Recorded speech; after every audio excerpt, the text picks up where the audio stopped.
Hello दोस्तों, आप सभी का हमारे यूट्यूब चैनल पर स्वागत है कि आज हम एक नए टॉपिक पर बातचीत करेंगे, अध्ययन करेंगे। इसके बारे में क्या है, आज का हमारा टॉपिक जो है विटामिन।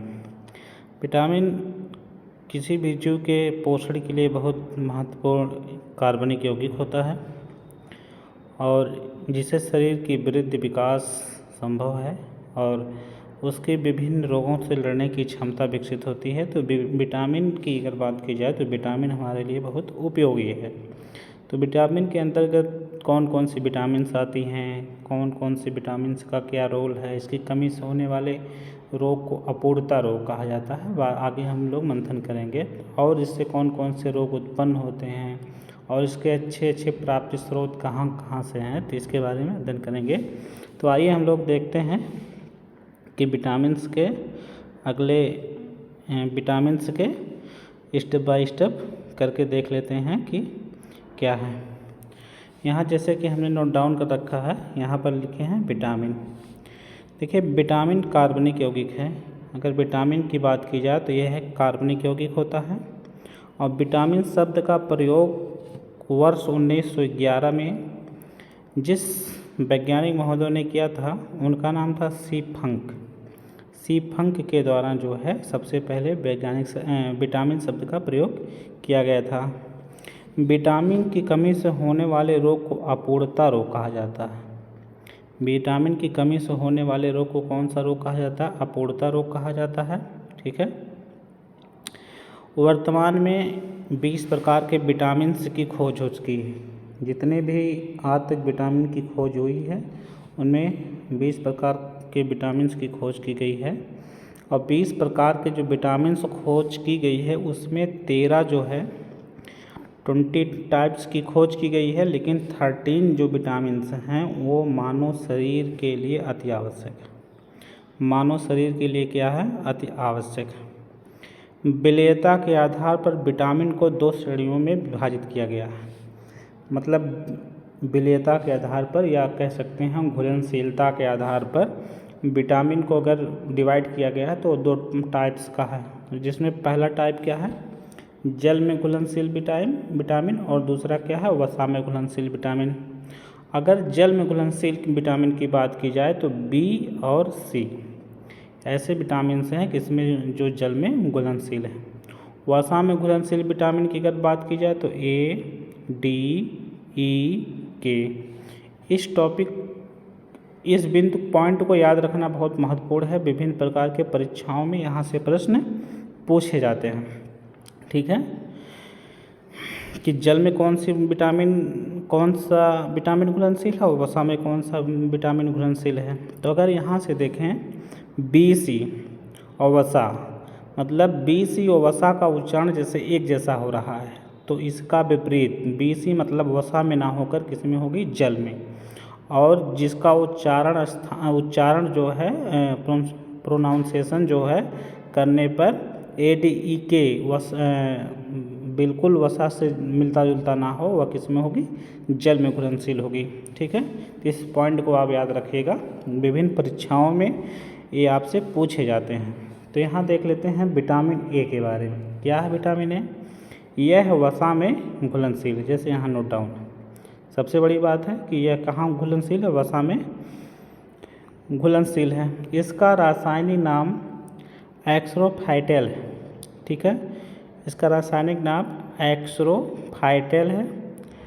मनुष्य में इसकी कमी से रतौंधी रोग हो जाता है। ये इम्पोर्टेंट पॉइंट है कि जो मनुष्य हैं अगर विटामिन ए की कमी उनमें हो जाती है तो रतौंधी रोग हो जाता है, जो रात्रि के समय या कुछ ऐसे कंडीशन हो जाते हैं कि उनको दिखाई नहीं देता है, जो एक भयानक बीमारी है। तो इससे बचना चाहिए और विटामिन ए का भरपूर जहाँ से सोर्स मिले लेना चाहिए। ठीक है, 15 वर्ष के बच्चों के लिए इसकी दैनिक ज़रूरत 60 mg है। यहाँ भी है एक इम्पॉर्टेंट पॉइंट, जो 15 वर्ष तक के बच्चे हैं उनको दैनिक ज़रूरत उनको विटामिन ए की 60 mg की पड़ती है। हमने 60 मिलीग्राम उनको बहुत आवश्यक है विटामिन डेली दैनिक में उपयोग करना है।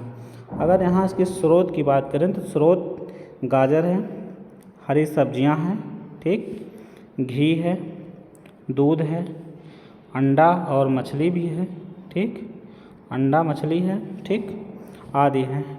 इन सारे स्रोतों से क्या किया जाता है, इन सारे स्रोतों का उपयोग करके आप रतौंधी जैसे भयानक बीमारी से बच सकते हैं, ठीक है। तो अगले पॉइंट पर चलते हैं, विटामिन बी समूह, ठीक है। यहाँ विटामिन बी के बारे में बात किया गया है। तो विटामिन के विभिन्न प्रकार के समूह हैं, विटामिन के कई प्रकार कह सकते हैं, कई स्टेपों में डिवाइड है। बी की बात की जाए तो यह जल में घुलनशील है और नाइट्रोजन युक्त है। दो बात यहाँ आई कि एक जल में घुलनशील है, दूसरा क्या है, ये नाइट्रोजन युक्त विटामिन है, ठीक है। इसमें 11 प्रकार के विटामिन पाए जाते हैं। 11 टाइप्स क्या होते हैं, विटामिन टाइप पाए जाते हैं और उनका विभिन्न प्रकार से विभिन्न कार्य होता है, ठीक है। तो विटामिन B1 की बात की जाए जिसको थायमीन कहा जाता है। विटामिन B1 का रासायनिक नाम जो है थायमीन है। विटामिन B1 का रासायनिक नाम थायमीन है, जो जल में घुलनशील है, जिसके कमी से बेरी रोग हो जाता है। एक भयानक रोग है, अगर B1 की कमी आप में है तो बेरी नामक रोग हो जाएगा, ठीक है। अगर स्रोत की बात की जाए, इसके स्रोत कौन से हैं, तो बीज वाले अनाज, ऐसे अनाज जिसमें बीज पाए जाते हैं, ठीक है। मांस हैं, जैसे अंडा मछली, मांस मतलब मांस हैं जो आप विभिन्न स्रोतों से बहुत मनुष्य खाते हैं, मांस से। दूध है जो गाय बकरी भैंस का प्राप्त होता हुआ है, सोयाबीन है, हरी सब्जियां हैं, ठीक है। और इसमें एक चावल की भी बात की गई है कि इसमें चावल भी प्राप्त हो जाता है, चावल से भी विटामिन B1 की पूर्ति होती है, ठीक है। अगर विटामिन B2 की बात करें, इसका रासायनिक नाम राइबोफ्लेविन है। इसका रासायनिक नाम क्या है, राइबोफ्लेविन है, जो जल में घुलनशील है। ये भी किस में है, जल में घुलनशील है, जिसकी कमी से रक्त क्षीणता नामक रोग हो जाता है, ठीक है। और चाप का रूखापन हो जाता है, चाप मतलब चमड़े से या त्वचा का क्या हो जाता है, रूखापन आ जाता है, ठीक है, विटामिन बी की कमी से। इसके स्रोत की बात की जाए तो मांस, सोयाबीन, दूध है, हरी सब्जियां हैं, ठीक है, और जो है अंडे। विटामिन बी इन सारे स्रोतों से प्राप्त किया जा सकता है। अगर इसके अगले स्टेप पे बात करें, विटामिन B3 का, ठीक है, इसका रासायनिक नाम नियासिन है। इसका रासायनिक नाम क्या है, नियासिन है, ठीक है, जो जल में घुलनशील है। विटामिन B3 भी क्या है, जल में घुलनशील है और इसकी कमी से पेलाग्रा नामक बीमारी हो जाती है। ये इंपॉर्टेंट पॉइंट है, विभिन्न परीक्षाओं में पूछा जाता है, पेलाग्रा नामक बीमारी किस विटामिन की कमी से हो जाती है, तो आप ध्यान में रखेंगे B3 के, ठीक है, जिसे फोर्ड सिंड्रोम भी कहा जाता है। फोर्ड, और इसका दूसरे शब्दों में क्या कह सकते हैं, फोर्ड सिंड्रोम भी कहते हैं। अगर इसके स्रोत की बात की जाए कि विटामिन B3 कहाँ से प्राप्त होगी, तो इसके स्रोत की अगर बात की जाए तो ईस्ट है, मांस है, हरी सब्जियां, ठीक है। हरी सब्जियां आप देख रहे होंगे सब में पाया जाता है, तो कहीं ना कहीं से आप देखेंगे कि हरी सब्जियां हमारे लिए बहुत ज़रूरी हैं और हमको हरी सब्जियों का दैनिक जीवन में उपयोग करना चाहिए, ठीक है। अगर विटामिन B5 की बात की जाए तो इसका रासायनिक नाम पेंटोथेनिक एसिड है। विटामिन B5 का नाम पेंटोथेनिक एसिड है। इसकी कमी से चर्म रोग, ठीक है, त्वचा का रोग, बालों का सफ़ेद होना। आजकल आप लोग जो देख रहे हैं, बहुत से छोटे छोटे बच्चों में भी बालों का सफ़ेद होना पाया जा रहा है, ठीक है। उनकी उम्र कम है लेकिन बुढ़ापे जैसे उनके बाल हो गए हैं, मतलब पक चुके हैं, सफ़ेद हो गए हैं, ठीक है। तो इसकी कमी से रोग है चर्म रोग, बालों का सफ़ेद होना, जनन क्षमता में कमी का आना, ठीक है, जनन क्षमता में कमी का आना, ठीक है, आदि। इससे विभिन्न प्रकार के रोग हो जाते हैं इसकी कमी से, ठीक है। अगर स्रोत की बात करें, सोर्स की बात करें, कहाँ से प्राप्त होता है, तो अंडे से प्राप्त होता है। अंडा को आप दैनिक जीवन में उपयोग भी कर सकते हैं। मांस, ठीक है, मूंगफली खा सकते हैं। दूध तो हमेशा रोज़ पीजिए। आदि स्रोतों से क्या होता है, विटामिन B5 की कमी को दूर किया जा सकता है। और चर्म रोग, बालों का सफ़ेद होना, और जो कह सकते हैं जनन क्षमता में जो कमी आई है उसको आप बढ़ा सकते हैं। ठीक है, अगला पॉइंट देखते हैं, विटामिन B6। विटामिन B6 इसका रासायनिक नाम पायरोडोक्सिन है। इसका रासायनिक नाम क्या है? पायरोडोक्सिन। ठीक, जिसकी कमी से रक्त अल्पता हो जाता है। रक्त अल्पता नामक बीमारी जो होती है किसकी कमी से हो जाती है? विटामिन B6 की कमी से हो सकती है। ठीक, तो अगर इसके स्रोत की बात की है, मेंशन नहीं किया गया, तो हरी सब्जियां हो सकती हैं, मांस हो सकते हैं, अंडे हो सकते हैं और कुछ फल लेने अनिवार्य रूप से। ठीक है, जिससे रक्त अल्पता से आप बच सकते हैं। विटामिन B7 की अगर बात की जाए, विटामिन B7 की बात की जाए, इसका रासायनिक नाम बायोटीन है। ये भी परीक्षाओं में पूछा जाता है। विटामिन B7 का रासायनिक नाम क्या है? बायोटीन है। ठीक है, जिसकी कमी से त्वचा सल्की हो जाती है, मांसपेशियों में दर्द होता है आदि। जिसकी कमी से त्वचा सल्की हो जाती है और मांसपेशियों में क्या होता है? दर्द होता है। स्रोत की अगर इसकी बात की जाए तो ये भी क्या है? मांस से प्राप्त होता है। हरी सब्जियां इसके लिए भी बहुत अच्छा स्रोत का काम करती हैं। तो विटामिन बी और विटामिन B6 और विटामिन B7 के बारे में जानकारी थी। अगला स्टेप देखते हैं, विटामिन B9 की बात करते हैं। इसका रासायनिक नाम फोलिक एसिड है। विटामिन B9 का रासायनिक नाम क्या है? फोलिक एसिड है, जिसका मुख्य कार्य रक्त कणिकाओं का निर्माण और DNA का संश्लेषण करना है। इसका मुख्य कार्य क्या है? रक्त कणिकाओं का निर्माण। जो शरीर में विभिन्न प्रकार की रक्त कणिकाएँ पाई जाती हैं, RBC, WBC, ठीक है, उनका निर्माण करता है। और जो DNA डीऑक्सी राइबोन्यूक्लिक अम्ल होते हैं, उनका संश्लेषण करने का काम विटामिन B9 के द्वारा किया जाता है। अगर सोर्स की बात करें इसके कहाँ से प्राप्त होती हैं अच्छे से, तो इसके लिए हरी सब्जियां हैं, सोयाबीन है, इन सब स्रोतों से क्या होगा? विटामिन B9 प्रचुर मात्रा में, भरपूर मात्रा में प्राप्त हो सकेंगे। ठीक है, तो अगले पॉइंट पे हम देखते हैं विटामिन B12। विटामिन B12 इसका रासायनिक नाम क्या है? साइनोकोबालमिन है। साइनोकोबालमिन है। ठीक है, इसको आप ध्यान दीजिएगा। इसका रासायनिक नाम साइनोकोबालमिन है। यह भी जल में क्या है? घुलनशील है। इंपॉर्टेंट पॉइंट है कि जल में क्या होती है? घुलनशील है।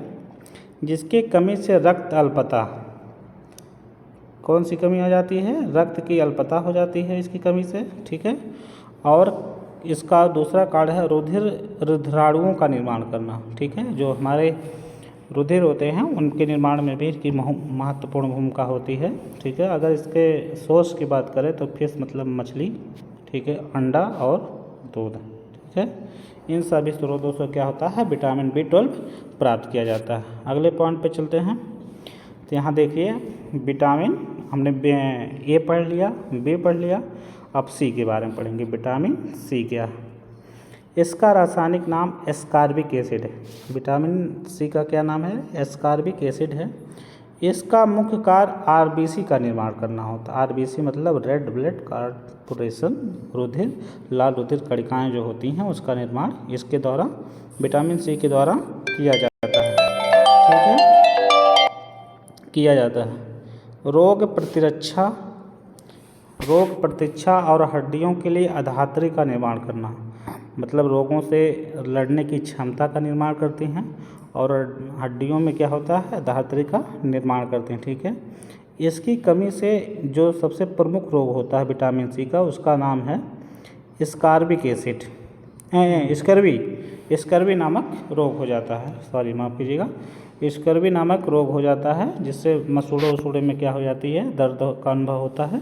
ठीक है, अगर इसके सोर्स की बात की जाए तो खट्टे व रसदार फल, जितने खट्टे फल पाए जाते हैं और जितने रसदार फल होते हैं उनका प्रचुर मात्रा में आप सेवन करेंगे तो इन सारी चीज़ों से क्या हो जाएंगे? आप छुटकारा पाएंगे। जैसे स्कर्वी नामक रोगों से आप छुटकारा पा जाएंगे। ठीक है, तो विटामिन सी का अगर सोर्स की बात करें तो सबसे अच्छा सोर्स जो इसका होता है आंवला होता है।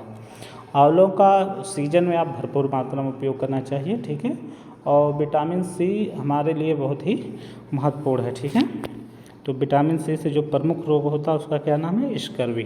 ठीक है, इसको आप ध्यान में रखिएगा। चलिए अगला पॉइंट पे बात करते हैं। विटामिन डी, इसका रासायनिक नाम की अगर बात की जाए तो इसका रासायनिक नाम क्या है? कैल्सीफेरॉल। क्या है? कैल्सीफेरॉल। यह विटामिन जो है डी जो है वसा में घुलनशील है। ADE के किस में घुलनशील है? वसा में। ठीक है, तो यहाँ डी किस में घुलनशील है?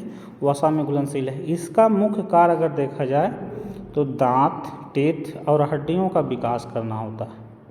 ठीक है, विकास करना होता है। इसकी कमी से बच्चों में रिकेटस, जो छोटे छोटे बच्चे होते हैं उनमें रिकेटस नामक बीमारी, और जो वयस्क व्यक्ति होते हैं उनमें जो होता है ऑस्टियोमलेशिया नामक बीमारी हो जाती है। ऑस्टियोमलेशिया नामक बीमारी हो जाती है। बच्चों में रिकेटस और वयस्कों में ऑस्टियोमलेशिया नामक बीमारी हो जाती है। अगर इसके सोर्स की बात की जाए, इसके विभिन्न प्रकार के सोर्सों से प्राप्त की जाती है। सबसे अच्छा जो इसका सोर्स है सनलाइट, धूप। सनलाइट से जो है बहुत प्रचुर मात्रा में जो है सनलाइट से जो है सनलाइट में जो विटामिन डी है बहुत प्रचुर मात्रा में पाई जाती है। ठीक है, और इसका दूसरा टाइप जो है मक्खन। ठीक है, मक्खन से भी प्रचुर मात्रा में विटामिन डी प्राप्त की जा सकती है। आंवला, आंवले से भी प्राप्त की जाती है, विटामिन सी भी मिलती है। और मछली का तेल, यकृत का तेल भी निकाला जाता है, ये भी इम्पॉर्टेंट है। जो लोग इच्छुक होते हैं वो खाते हैं। ठीक है, तो अगर यहाँ देखा जाए सनलाइट इसके लिए सबसे महत्वपूर्ण भूमिका है। सनलाइट में हमेशा आपको प्रतिदिन कुछ न कुछ समय व्यतीत करना चाहिए, जिससे आपके हड्डियों दांतों के लिए बहुत फ़ायदेमंद होता है। तो आगे चलते हैं, देखते हैं तीसरा पॉइंट हमारा क्या है। ठीक है, विटामिन ई के बारे में बात करते हैं। यह वसा में घुलनशील है। विटामिन ई क्या है? हमने पहले बताया था ADE की किस्में हैं वसा में, और BC किस्में हैं जल में घुलनशील है। ठीक है, इसका रासायनिक नाम टोकोफेरॉल है। इसको आप ध्यान में रखिएगा, इसका रासायनिक नाम जो है टोकोफेरॉल है। ठीक है, इसका मुख्य कार्य प्रजनन सेल का निर्माण करना है, जो प्रजनन कोशिकाओं का निर्माण करने का कार्य करती हैं। ठीक है, विटामिन ई की अगर प्रचुर मात्रा रहती है तो प्रजनन कोशिकाओं का निर्माण अच्छे से होता है, सुगमता से होता है। जिसके कमी से अगर इसकी कमी हो जाए किसी व्यक्ति में तो मनुष्य में क्या आ जाता है? नपुंसकता जैसा भयानक रोग उत्पन्न हो सकता है। ठीक है, नपुंसकता उत्पन्न हो जाती है, का प्रभाव आ जाता है। अगर इसके सोर्स की बात करें, सब्जियां हैं, सब्जियां हरी सब्जियां, अंकुरित अनाज। ठीक है, जैसे चनोने को भिगो कर खाते हैं। ठीक है, अंकुरित अनाज भी इसके लिए उपयोगी है। सोयाबीन का उपयोग भी करना चाहिए आदि। ये सारी चीज़ क्या है? विटामिन ए के प्राप्ति के स्रोत हैं। ठीक है, अगर देखा जाए अगला स्टेप विटामिन के बारे में बात की जाए, यहाँ पर लास्ट स्टेप होगा हमको लगता है। इसका रासायनिक नाम क्या है? फिनोक्विनोन है। फिनोक्विनोन है, जो वसा में क्या है? घुलनशील है। ADE के क्या है? वसा में घुलनशील है। तो के भी क्या है? वसा में घुलनशील है। और इसका मुख्य कार्य है रक्त अनुसंधान और यकृत में प्रोथ्राम्बिन का निर्माण करना। जो रक्त का थक्का जमता है इसके ही प्रभाव से जमता है। तो विटामिन के जो है अगर चोट लग जाती है किसी भी व्यक्ति को तो उस स्थान पे रक्तस्राव को रोकने के लिए रक्त स्कंदन हो जाता है। तो इसके लिए महत्वपूर्ण भूमिका कौन सा निभाता है? विटामिन के निभाता है। ठीक है, इसकी कमी से रक्त का थक्का नहीं बनता। अगर किसी व्यक्ति में विटामिन के की कमी है तो उस व्यक्ति में क्या है? रक्त का थक्का चोट लगने पर नहीं बनता है और रक्त का स्राव लंबे समय तक होता रहता है, जो उसके स्वास्थ्य के लिए हानिकारक होता है। अगर सोर्स की बात की जाए तो सब्जियां, टमाटर हैं, पनीर इत्यादि, इसके द्वारा आप विटामिन के की पूर्ति अपने शरीर में कर सकते हैं। ठीक है, तो आपने देखा कि ये छोटा सा हमारा एक चैप्टर था विटामिन पर। आई होप कि आप सबको समझ में आया होगा, और अगर समझ में आया होगा तो आप इसको अपने जीवन में प्रयोग करिए और विभिन्न विटामिन के स्रोतों को अनुसरण करके अपने आप को वृद्धि एवं विकास और सुव्यवस्थित निरोगी काया के रूप में जीवन व्यतीत करिए। तो इसी सब वचनों के साथ आज का हमारा वीडियो यहीं समाप्त होता है। तो बहुत बहुत धन्यवाद।